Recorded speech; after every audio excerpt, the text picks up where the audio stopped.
30 ఏళ్ల ఆరోగ్యవంతమైన యువకుడిని అల్టిమేట్ గా లాకప్ డెత్ ద్వారా, లాకప్ లో పెట్టిన చిత్రహింసల ద్వారా బలి తీసుకున్నారు. దాదాపు వారం 10 రోజుల పాటు ఆ తల్లి తల్లడిల్లిన, ఆ కుటుంబం మొత్తం ఆదాయపడ్డా పట్టించుకోలేదు.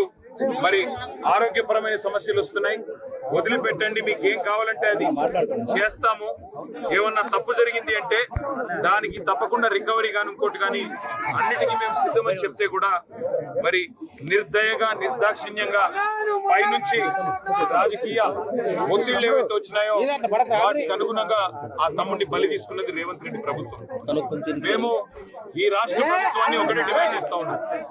కాంగ్రెస్ పార్టీ యొక్క నాయకులు, కాంగ్రెస్ పార్టీ యొక్క స్థానిక ఎమ్మెల్యే గారు, కాంగ్రెస్ పార్టీ యొక్క మంత్రి గారు, పక్కనే హుజూర్ నగర్ నియోజకవర్గంలో ఉన్న మంత్రి గారు దీనికి బాధ్యత వహించాలి. ఖచ్చితంగా వారు సమాధానం చెప్పాలి.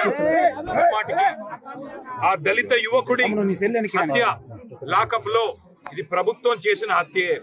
ఆ హత్యకు బాధ్యులైన డిఎస్పీని, సిఐని, ఎస్ఐని ఖచ్చితంగా డిస్మిస్ చేయాలి, సర్వీస్ నుంచి డిస్మిస్ చేయాలి.